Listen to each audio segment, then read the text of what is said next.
जय श्री श्याम भक्तों। पुरुषोत्तम मास का महीना है और उसमें आया है व्यातिपात। व्यातिपात एक ऐसा योग है जिसमें जब हम जप कर लेते हैं तो हमें करोड़ों गुना अधिक फल की प्राप्ति होती है।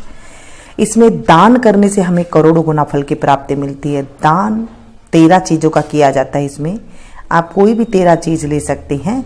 इसमें फल ले सकते हैं, फ्रूट ले सकते हैं, सब्जी ले सकते हैं, कोई भी टॉफ़ी वगैरह ले सकते हैं, इलायची ले सकते हैं। कुछ भी 13 चीज़ ले करके और भगवान विष्णु का ध्यान करके और हमें किसी योग्य ब्राह्मण को दे देना चाहिए। अगर आपके नज़दीक ब्राह्मण नहीं है तो किसी जरूरतमंद को आप दे सकते हैं। व्यातिपात योग में जब हम कोई भी दान पुण्य करते हैं उसका भी हमें करोड़ों गुना फल की प्राप्ति मिलती है, ऐसा कहा गया है हमारे धर्म ग्रंथों में। अगर इसमें पुरुषोत्तम महीना आ गया है तो सोने पे सुहागा है। हमें राधा कृष्ण जी की अनुपम कृपा मिल रही है। तो चलिए शुरू करते हैं व्यातिपात योग की कथा। बोलिए विष्णु भगवान की जय। व्यातिपात की कथा। एक समय की बात है, चंद्रमा ने बृहस्पति जी की पत्नी तारा का हरण किया तो सूर्य ने कहा ऐसा कार्य तुम्हें नहीं करना चाहिए। चंद्रमा ने सूर्य के सामने क्रोध से देखा तो सूर्य ने भी चंद्रमा के सामने क्रोध दृष्टि से देखा। दोनों की दृष्टि आमने सामने हुई। इस टकराव से एक भयानक पुरुष उत्पन्न हुई। उसकी 8 आंखें,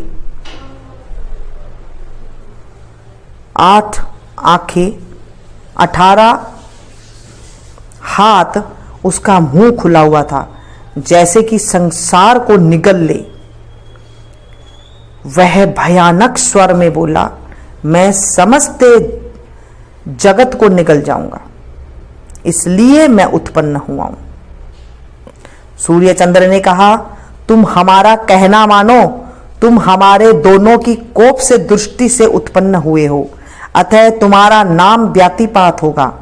तुम लोगों के राजा होंगे, लेकिन तुम्हारा योग 27 दिन होने से होता है। तुम्हारे दिन में स्नान दान हवन व्रत जो करेगा वह आश्रय फलदायी होगा। जो तेरा पूजन करेगा वह धनवान पुरुषवान आयुष्मान रहेगा। स्त्री का सुहाग अमर रहेगा। व्यातिपात बोला मुझे भूख और क्रोध दोनों सताते हैं। सूर्य चंद्र ने कहा लोग तुझे दान धर्म देंगे वह तुम्हारा भोजन है, और जो धर्म दान नहीं करेगा उस पर क्रोध करना, और दान धर्म देगा उस पर प्रसन्न होना। व्यातिपात यह सुनकर सूर्य चंद्र को नमस्कार करके चला गया। एक वर्ष में 13 व्यातिपात आते हैं। उस दिन उपवास रखना और फल आदि 13 गिन कर देना, साथ में दक्षिणा देना। एक समय राजा युधिष्ठिर ने मार्कंडेय मुनि को पूछा कि यम दंड से छूटने का उपाय बताइए। मुनि बोले कि व्यातिपात व्रत करने से सब पाप छूट जाते हैं। यह व्रत किसने किया है? मार्कंडेय मुनि बोले पूर्व काल में एक राजा ने व्रत किया था। राजा ने उस व्रत का फल भुंड को दिया। भुंड पूर्व जन्म में एक कंजूस वेश्य था। उसका मन पैसे में नहीं था। वह दान पुण्य नहीं करता था। एक दिन वह अपनी दुकान पर बैठा था। उस दिन व्यातिपात पर्व था। एक गरीब ब्राह्मण दाल लेने आया। उसने कहा सेठ थोड़ा मुझे रसोई का सामान दो, मैं भूखा हूं। सेठ ने उसको निकाल दिया, पर वह फिर आया। आज पर्व का दिन है, थोड़ा कुछ दे दो, चौगुना होगा, भगवान तेरा भला करेगा। थोड़ा आटा दे दो। सेठ ने उसे धक्का मारकर निकाला तो ब्राह्मण क्रोध करके उसको श्राप दिया, तू भुंड होगा, जलता भूखा मरता फिरेगा। जब कोई व्यातिपात का पुण्य देगा तब तुझे शांति मिलेगी। और वह चला गया। वेश्या की बुद्धि ठिकाने आई। वह दौड़कर ब्राह्मण के पास गया। वह माफी मांगी, पूछा मेरा उद्धार कब होगा? ब्राह्मण ने कहा जब कोई पुण्यात्मा व्यातिपात का पुण्य देगा तब तुम श्राप से मुक्त होगा। थोड़े दिन बाद वैश्य मर गया। उसको भुंड की देह मिली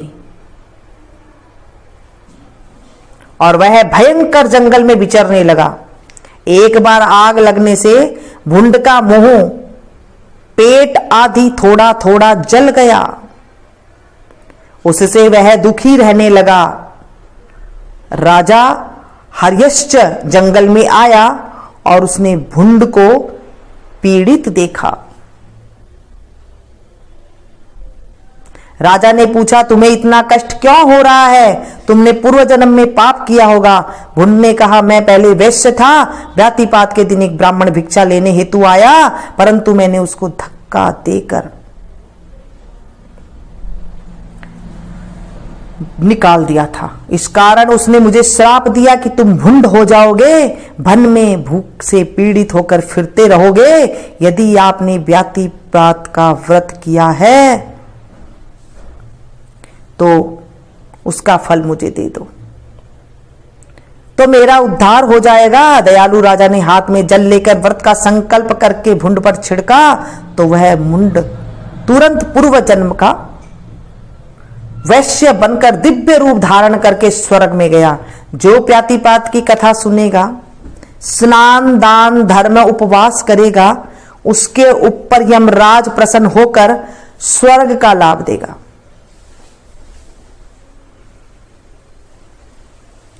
इस तरह से हमें कथा करनी चाहिए।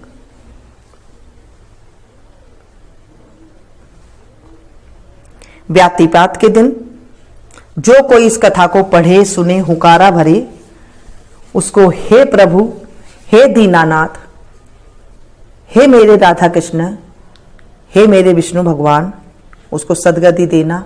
उनके घर में अगर धन ना हो तो उन्हें धन देना, जिन्हें पुत्र ना हो उन्हें पुत्र देना, और जिन्हें कोई ज्ञान ना हो उन्हें ज्ञान देना, जिन्हें पढ़ाई ना हो उन्हें पढ़ाई देना, अकाल मृत्यु हो उसके अकाल मृत्यु को हरना, जिन्हें धन ना हो उन्हें धन देना, हर आदि व्याधि को दूर करना।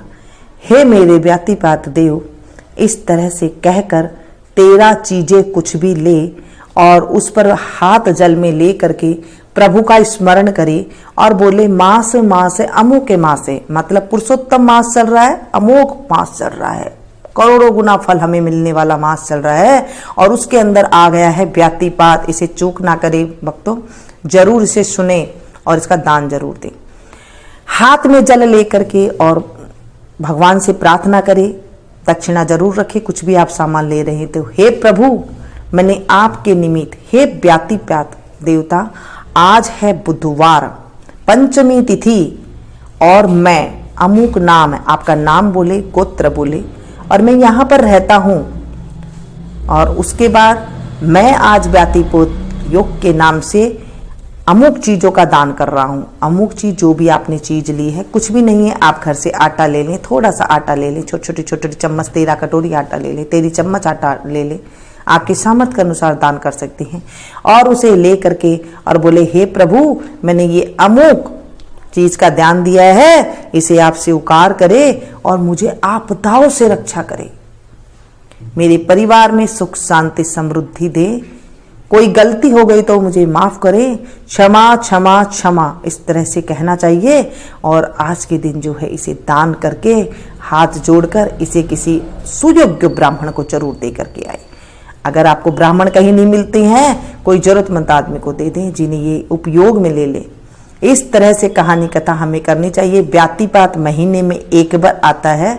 अगर आपको नहीं पता तो आप किसी पंडित जी से पूछ सकते हैं या फिर पंचांग में देख सकते हैं। 27वें दिन बाद ये आता है। तो इसका दान पुण्य करने से हमारे घर में निर्धनता होती है, वो धन से भर जाता है। घर में कुछ भी आदि व्याधि होती है वो दूर हो जाती है। कर्कश स्वभाव में मधुरता आती है और जो जिनकी शरीर में बीमारी रहती है वो निरोगी हो जाती हैं। तो ये थी छोटी सी जानकारी। इसे ज़्यादा से ज़्यादा शेयर करें। आप ज़्यादा से ज़्यादा शेयर करने से इसको आपको कहानी सुनाने का लाभ मिलेगा। जैसे मैं आप लोगों को सुना रही हूँ, आप कितने लोग एक साथ सुन रहे हैं, ऐसे ही जब आप किसी को सुनाएंगे और काफ़ी सारे लोग सुनेंगे तो आपको इस कहानी का सुनाने का फल मिलेगा। पुरुषोत्तम मास है, व्यातिपात है, और इस कहानी को जिन्होंने भी सुना है, हे प्रभु, और जिन्होंने सुनाया है उनकी आप रक्षा करना। मिलती हूँ फिर से एक नई कहानी के साथ, नई जानकारी के साथ। तब तक आप लोग देखते रहिए मीनू संगीत।